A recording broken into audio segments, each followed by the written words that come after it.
Welcome back to episode 34 of the ATD Baseball Podcast. I wish I could do my whole sing and dance and scream at the top of my lungs, but I can't because I'm live from Dodger Stadium right now and I don't want to freak out Freddie Freeman and Dave Roberts. But Matt, he's here with me today. We got a jam-packed, very good episode. But first, Matt, how are you doing today? I'm doing very good, very well. My Phillies are playing fantastic baseball. I saw this shirt in my dresser and I was like, you know what? I haven't repped the NL champs in a little bit. Time to remind them who represented your National League in the World Series Oh last year. boy. Yeah, that's okay. When was the last time the Dodgers did that? 2020. 2020. Yeah, I guess it's not that long ago, and they actually won it then. Exactly. So, but how are you doing, Mello? Fantastic. On my way over here, we had some basically jaw-dropping news with the Angels, and you know we'll jump into it right now. But again, it's just the Angels continue to get in their own way, and some of their fans, not all of them, continue to be delusional and lie to themselves, think that Otani's going to stay. So, but Yeah, it seems like as the days go by and the more moves that happen, more Angel fans are coming to the realization. So I like that coming around. sure seems like it. I will say on that note. I was incredibly confused when I saw our text in the group chat where Mello just said they did what with like three question marks and exclamation points. Me being the guy, I am the only one of the only humans I think on Earth who doesn't have like X now notifications, Twitter There you notifications go. on. I don't have uh I don't get notifications when Jeff Passan tweets. And I know I miss out on a lot of stuff from that. And sometimes it gets to me, but like in this case, I was incredibly confused. I thought Mello texted the wrong person, maybe till maybe it's a waste of time for me because inevitably I have to hop on X now and look it up and be like, all right, what's X.com. going on? Okay, okay. X.com. No. We'll just call it Twitter if we're gonna go there. But I had to hop on there and see what's going on anyway. So maybe I need to just give in and turn on post notifications. Hop on, Matt. You're like you just said, you're the last human on Earth who's not on it. Join the Yeah. dark side. Yeah. Okay. What are we talking about today, Mello? So we are talking about. Let me just pull it up here. We are talking about the madness in the AL West again. All of a sudden, hey, maybe the Mariners are gonna win the AL West now. The Acuna incident that happened last night in Colorado, so stupid. And then unfortunately, Tony Gonsolin, Tommy John, he'll be out until at least 2025, which sucks. And then the Toronto Blue Jays, they're not a lock to make it into the postseason anymore. Which, if you would have said that maybe a month and a half ago, probably would have said you're crazy. But it can happen. And then, of course, your Anaheim Angels as well, right? Damn right, your Anaheim Angels waving the white flag today, basically telling Shohei Ohtani, you can leave in the offseason because damn sure we're not bringing you back. How about we start with that? It's the most fresh news. Mel is very pumped up to talk about it. I know that for a fact. Um, Obviously, we got your instant reaction already, and those people who haven't checked the video out, you're missing one of the most viral posts in the history of Instagram. Honestly, it's gonna be it's gonna end up the most liked post ever. That's my prediction right here. But anyway, just in case somebody missed it, Mello.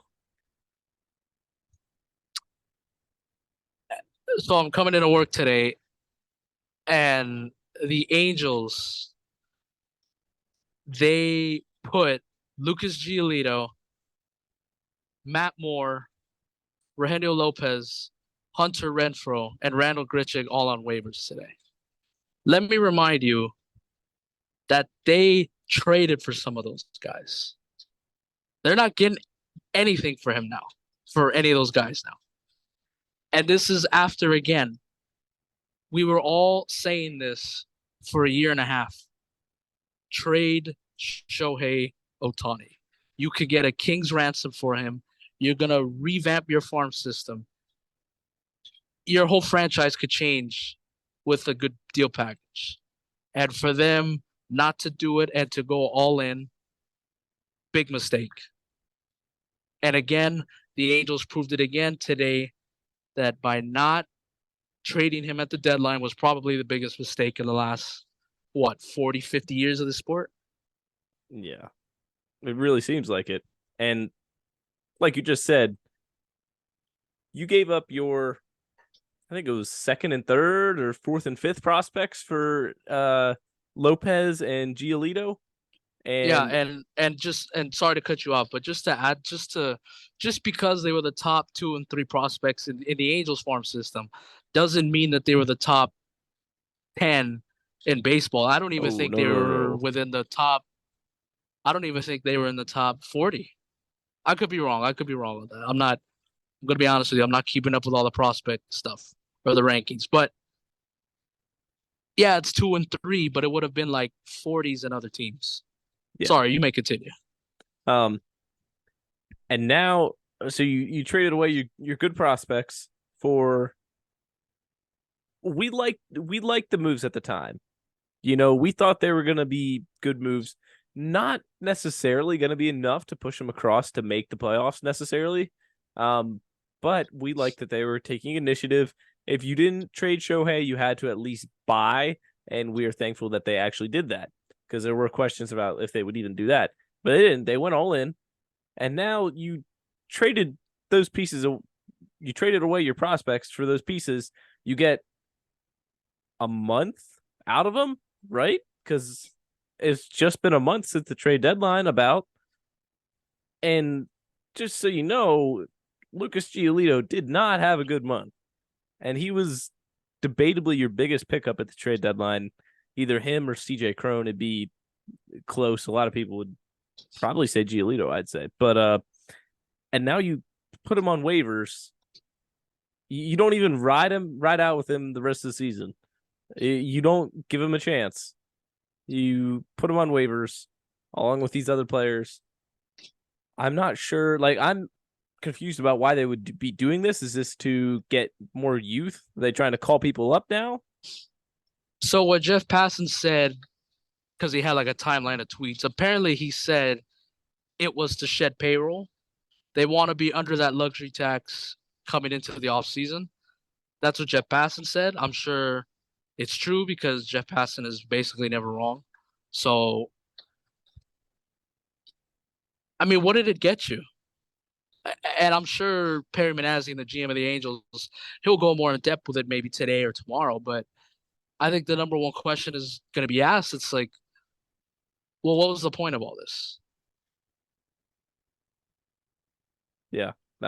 Just for a little reference here, Lucas Giolito, a 6.89 ERA in his tenure with the Angels. Not good at all. Not good at all. I don't know. This is just a puzzling move. I guess, yes, trying to get under the luxury tax is smart, but so you're telling me you wouldn't have did this though if you were within 5 games of making the playoffs? Like there has to be a threshold or something that if you were contending, you're willing to eat the money or you're willing to pay that price. But like now, it really is a white flag, and you can't honestly think that Shohei's going to want to play for an organization like that. No, and you know, this is probably just the beginning of a huge domino effect. I'm not saying this is going to happen, and it should have been done already, but maybe this forces Artie Moreno to maybe sell the team now, get as much as you can for it, and walk away. Phil Nevin, what's going to happen to him? Is he going to get fired and lose his job this offseason? Rendon, he's been collecting checks from the Angels for basically 2 years now without playing a single game. Well, I mean, he's played. I'm not saying he has, but he's played like the bare minimum. Does he get DFA'd this offseason? This is completely coming out of left field. I don't think the Angels would even entertain this. Do they maybe start taking calls on Mike Trout? Maybe. Yes, I know Matt wants him to be in a Phillies uniform. This could be a potentially a crazy offseason for the Angels and for all the wrong reasons, not for the good reasons. Yeah, I don't see any positives really in the Angels' future necessarily. I mean, I'm not saying there aren't players to be excited about. Don't get me wrong, but like the general whole of the organization right now, not not on a good track. Um, that's all I really got to say. And Angels, there's the saying Mets gonna Met. I'm not sure why the saying isn't Angels gonna Angel, because at this point it's equal, if not worse, in the Angels case, because the Mets haven't had the two best players of our generation on their team at the same time and not made the playoffs with them. Yeah, this is just one of the biggest fails in Major League history. Having Mike Trout and Shohei Ohtani on your team and not even sniffing the playoffs. And that's an understatement. That's an understatement. Yeah, honestly, I think I'm gonna go out on a limb here. The Angels not making the playoffs while having Mike Trout and Shohei Ohtani might be one of the biggest whiffs in sports history. Like, we were talking about Shohei Ohtani, or we are talking about Shohei Ohtani being the most talented, greatest player of all time. He may not get the numbers and all the accolades of guys such as Barry Bonds or Hank Aaron or all these guys who played for so long, but what he's doing obviously is insane. We don't have to dive into that. But then before Shohei Ohtani even signed in the big leagues, if somebody asks for your our best player, they're probably saying Mike Trout. A lot of people were saying that. And you teamed these guys up together and you weren't able to make the playoffs once with them. I don't even think they finished second in their division. I don't think so. We'll have to go back and check that. But definitely didn't play in first. They definitely were not in first. They definitely didn't finish in second. So Just 2017, they were in second, but that would have been the year before Shohei, I believe. are you saying the Angels got worse with Shohei? No, I'm just kidding. uh, I'm doing a real quick check here. Thank you to Baseball Reference. Honestly, they don't get enough love in this world. Yeah, That is the so Bible for baseball. Shohei Ohtani came to the Angels in 2018. Angels have placed fourth, third, and fourth. Currently in fourth right now. I don't see that changing. Sorry, Ace. Yeah, but they'd be in last if the A's were a Major League Baseball team in the last couple of years. Like, that's embarrassing. It's terrible, but I don't know. I think it's one of the worst whiffs in sports history. But I agree with you. I'm right there with you. And I think just to kind of put a little ball on this, I think every other team in the division has made the postseason for the Angels. Texas is gonna probably break that this year. A's have made it. yeah, Astros have definitely made it, and the Mariners made it last year. how many Shohei Otanis and Mike Trouts do they have on their team? 0. Yeah. So that's gonna do it on us rubbing it into the Angels and Well, yeah, beating them to a pulp for this episode. Maybe, I don't know. Maybe yeah. Mel's got more up his sleeve. No, I'm good. I said everything I needed to say on this podcast and in the video I put out, which you should check out. There you go. We'll stick in their own division though, the AL West. Yeah, let's talk about some good teams. There you go, because it's an actual interesting division with the top three teams. This is the current AL West standings. Mariners sitting at 75 and 56, first place. Rangers 74 and 57, one game back, with the better winning percentage, because the Astros are 75 and 58. They are also one game back. Just last week, 2 weeks ago, the Mariners were not in a playoff spot, and remind you that they really had a neutral to selling trade deadline. And now they're winning the division. What's turned it around for the Mariners in your opinion? Julio Rodriguez is playing like an absolute star. a superstar, I should say, and they're getting good, solid pitching from their rotation. To me, that's been the two biggest things. I've said this before, and I'll say it again. Imagine if they got off to a much better start in the season. Maybe they'd be running away with the division right now. Yeah. It's crazy the comeback they made, but like to think about what it could have been if they weren't 500 in the first half of the season. They'd be looking at It's 100 wins. Yeah, exactly. And instead they're going to have to scratch and claw to first of all win the division, and then honestly wild card spot's not 100% locked up either. So you're still going to have to be fighting there.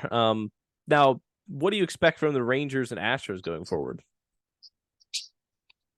I'm really concerned about the Rangers. And I started being concerned about them when you asked the question a couple weeks ago saying, who do you think's going to win the division? I picked the Astros because of the experience and because of the guys they have in that clubhouse, and they've done it before. I hadn't seen it from the Rangers yet. Yeah, they had a great first half and a good, decent start to the second half, but ever since then, it's been a free fall. They had the division in locked about a month and a half ago. They did. Everybody was playing for second, and now they might not even get in. They're gonna have to scratch and claw too. So I'm really concerned about the Texas Rangers right now. What about the Astros? Again, they're battle tested. They're the defending world champs. I think they're gonna get in no matter what. I'd be Okay. shocked if the Houston Astros are not in the postseason this year. All right.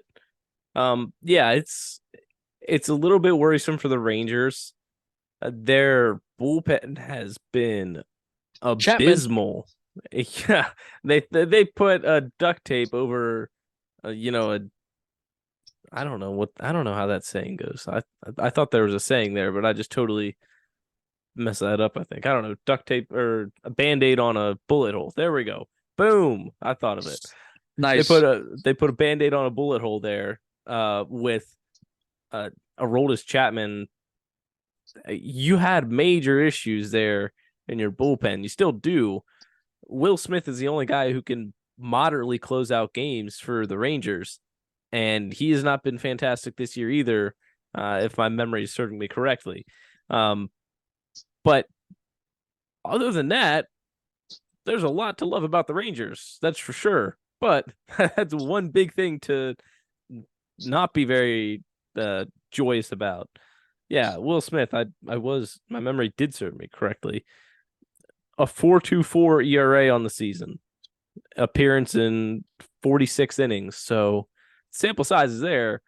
Yeah, he's not been a lockdown closer by any means. So that's Yeah, definitely that's a piece that you want to have locked up. That's something that you want to be for sure on going into the postseason. yeah. And the other problem I have with this Rangers team is that they went all in at the trade deadline, which is good. I'm glad they did. They recognized that they had a good team. Let's put some pieces together and go for it. You didn't you didn't kill the farm system, but you put a pretty good dent into it. You brought in Scherzer, you brought Montgomery. They made some big moves and brought in some big pitchers. And what happens if they don't make the postseason? Just a waste. It was a waste year. Yeah, it'd be very disappointing. I'd be shocked if they don't make the postseason. Um, but if you can't close out games, I mean, it don't matter what you do in the first eight if you can't lock down the ninth.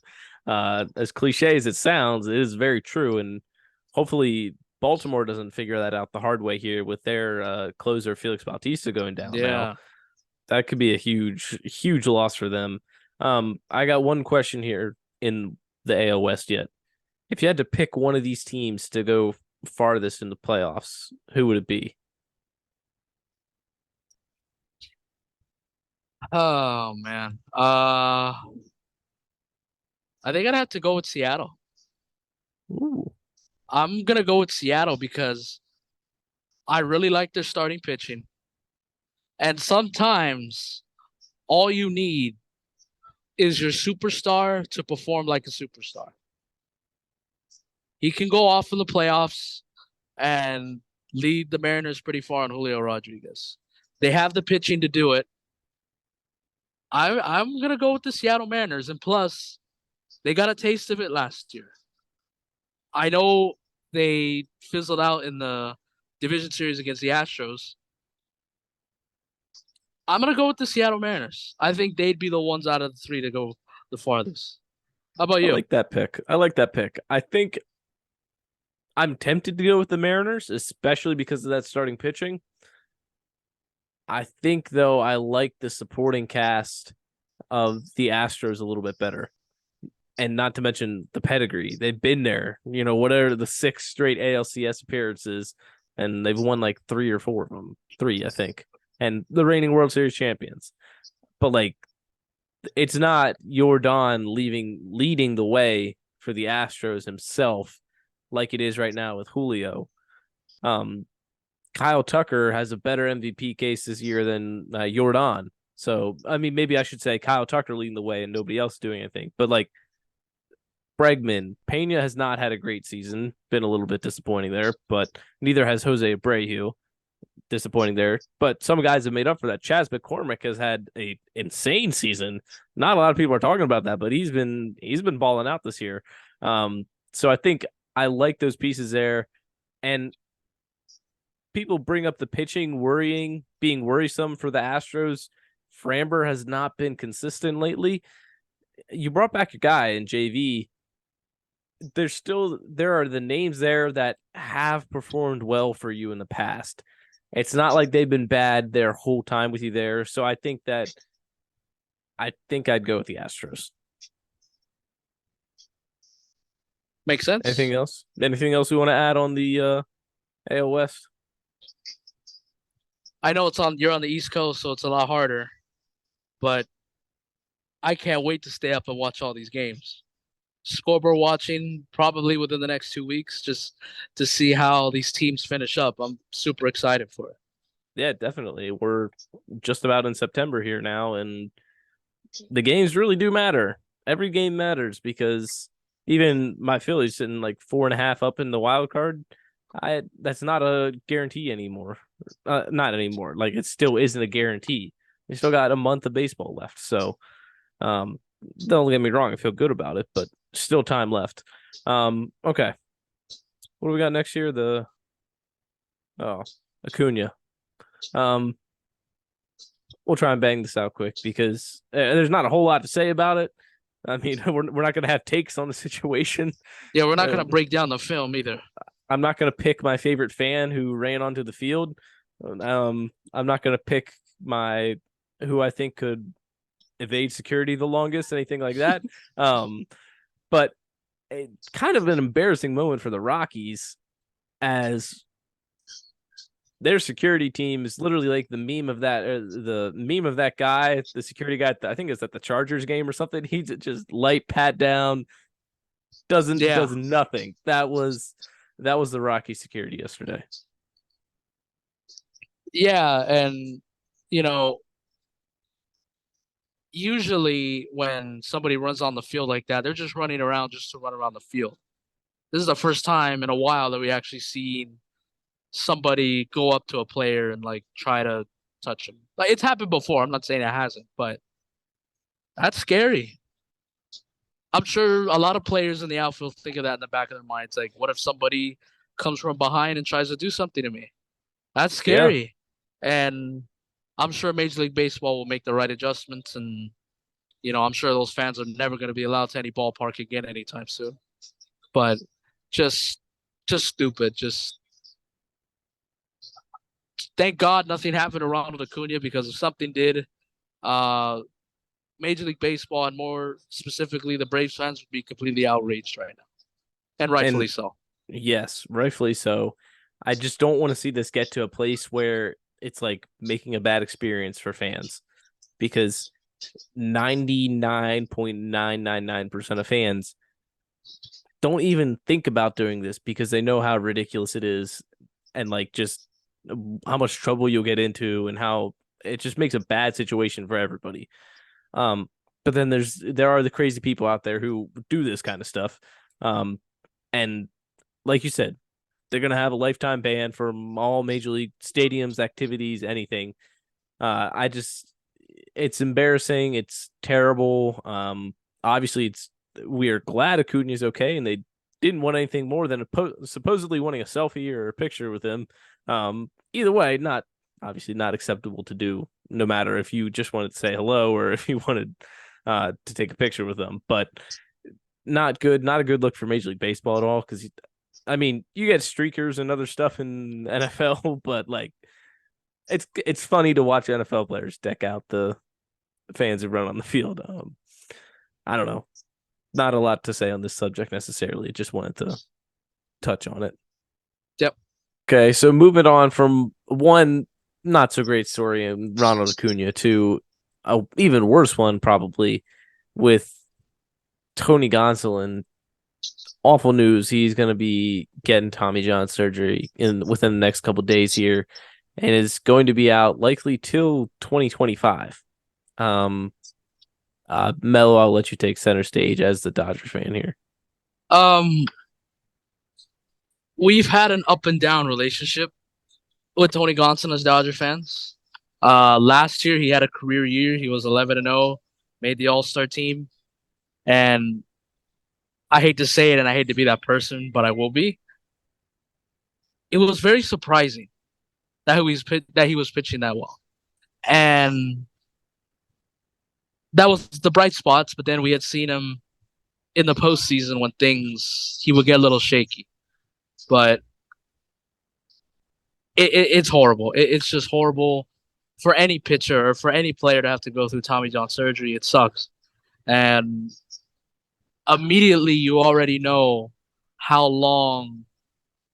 essentially how long you're going to be out for. So, no Tony Gonsolin at all of 2024. And it sucks. And I have a lot of respect for him, and I give him a lot of credit because he was playing through this issue that he had with his arm or his elbow. They shut him down, I think 2 weeks ago, but apparently he was still playing through it earlier and throughout the season. So he's a warrior. He has all my respect. Going out there every fifth or sixth day, try to pitch his ass off and help us win ball games. I got nothing but respect for him, and I hope him a speedy recovery, and I hope he's back with us in 2025. There you go.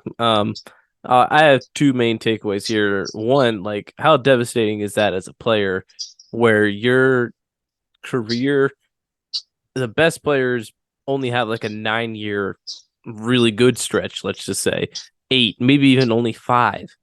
And Tony Gonsolin is not no offense to Tony Gonsolin, but he's not like an elite player. So to take away 1 year, a whole full season from him that's devastating.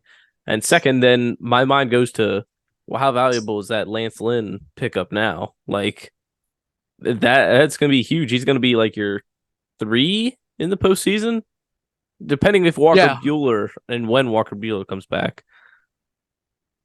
Yeah, most likely your postseason rotation is going to be in no particular order: Kershaw, Urias, Lynn, and probably Miller. And to be honest with you, I'm fine with that. Now, I don't think the Dodgers are going to do this, and there might be a team ahead of them that gets to him first.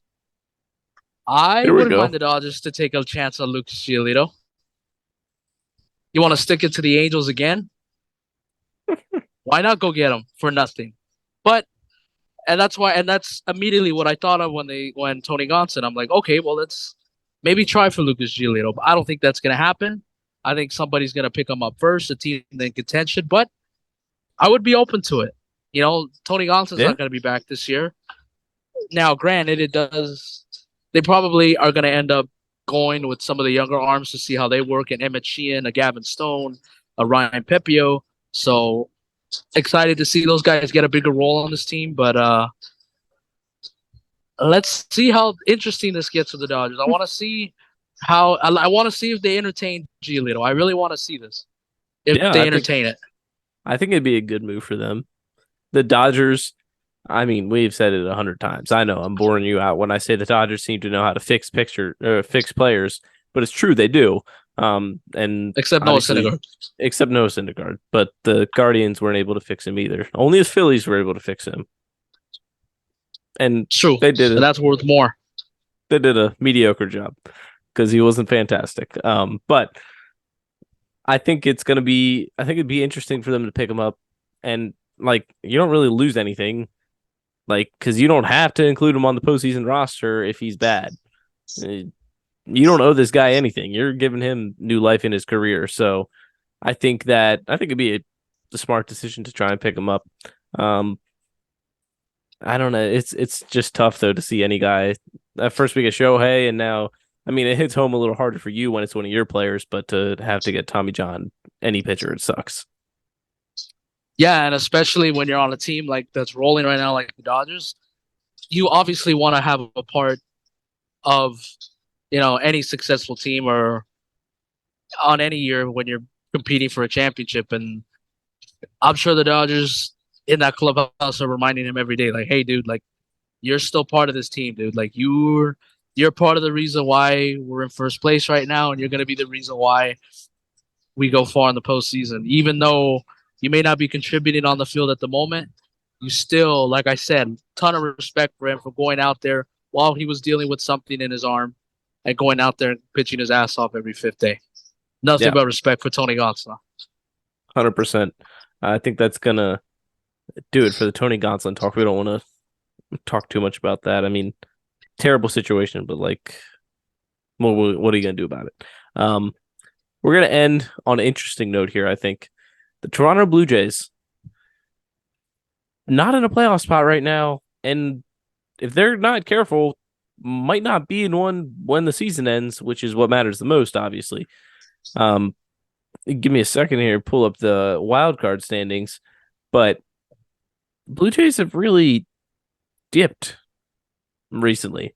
Right now, they are the fourth team in the American League wild card, and three teams only make it in. So obviously, they're outside looking in. 72 and 60, 2.5 games out of that last wild card, currently held by the Houston Astros. And we thought the division maybe would be a three-team race going down the stretch. Uh, that is not the case.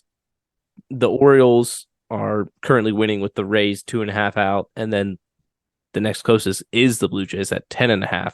So the Blue Jays may just end up being on the outside looking in. And it sucks for them. It's tough for them, but like we've said it before about this core, they have not performed up to the hype that's been surrounding them. Yeah, and I think if they miss the postseason this year, some big questions need to be answered. And this is going on, I think, about maybe year four, if not year five of this core. And all you've had to accomplish was having a home playoff series against the um, Mariners last year when you choked the big lead at home. That's so far as good as it's gotten. And obviously, the sky was the limit for this team, or at least that's what we thought. We thought this team was going to be, representing the American League in the World Series. That's another team I'm very concerned about because on paper you think this would be a lock in for a playoff spot. But again, this is why we play the Yeah. games, and this is why you just never know until it happens. But if you thought the sky was falling last year in Toronto after that devastating playoff series loss, I can't even imagine if they miss the postseason this year. I mean, obviously, just disappointing with Alek Manoah. Ton of disappointment surrounding his season. Vladdy Jr. has not been great at all. No movie. No, I think they canceled the movie. Honestly, I don't know what happened there, but Bo Bichette has Tough been break with great. him. Yeah, he did get Got injured. hurt. Yes, him and Matt Chapman suffered injuries. I'll give him credit though. Brandon Belt was a nice pickup. He has done very good for them. You knew him out there in San Francisco for a while. Hey, it wasn't all that. No, just kidding. He was good for the Giants for a long time. franchise first baseman. But Definitely. he's been good for them. Kiermaier's been good for them. Kevin Gossman's been good for them. Great for them, really. Um, it's just I don't know what it is. They're good. They're just not good enough in this American League. And I mean, I understand the American League is very tough. And just to go back to the standings here, because I think it's interesting to draw comparisons. They'd be the third best team. Oh, sorry, that's totally wrong. I don't know why I just said that. That was a total lie. 72 and 60. They'd be the fifth best team in the National League. So they'd be sitting in a wild card spot in the National League. So it's kind of tough for them that they just have to be in the American League right now, especially the AL East, because they wouldn't be winning any of the divisions, but like I said, they'd be in a wild card spot in the National League. So I think disappointment is the way to sum up the Vladdy Jr., Bo Bichette tenure as of right now, till they make an ALCS. Really, I think at the minimum. Yeah, I'm right there with you. And again, you know, some big questions are going to have to be made, or yeah, some big questions are going to need to be answered in the off season. And if at what point do you start thinking about breaking up this core? Because it's on the horizon, and it may be sooner than you think. Yeah, it's crazy to think about, but it is a possibility coming up soon. Not like this year or next year or anything like that. I don't think. But the Orioles aren't getting any worse. That's for sure. The Rays probably aren't getting any worse. I think the Red Sox are on the rise, not the decline. Probably. I don't know, but The Yankees are the Yankees. yeah, they were bad this year, but I don't know that you'd ever bet on them to be bad, as a whole. But I think that's going to be everything. You got anything else you want to add for episode 34? Shout out to your 2023 Little League World Series champion from El Segundo, local here in Los Angeles. They are here at Dodger Stadium right now. Players are coming up to them saying hello. They're signing autographs. They're greeting them. So nice to have them out here at Dodger Stadium. We're going to honor them today for winning the Little League World Series at Williamsport. So proud of those kids. Great win in the championship game. They deserve all the love today. Huge shout out to those kids. Yeah, interesting little connection there. El Segundo, about 45 minutes from Melo. El Segundo. The place where they won it, about 45 minutes from me. So it's pretty cool. How crazy is that? I know. Yeah, congrats to them. Obviously, epic walk-off home run. That's epic in major leagues, but that's crazy for Little League World Series too. So congrats to them. I think that's going to be it for episode 34 then. That was pretty good. I enjoyed it. Yeah. Yes, it was. Obviously you enjoyed it, Melo. We took a dump on the Angels. That's Melo's favorite. Won't be the last dump. Favorite topic. Yeah, probably not. I think a lot are going to be coming up this off season, but thank you guys for watching and listening, tuning in, and for following us on all our socials. We appreciate it, and we will see you again next week for another episode. Later. Adios.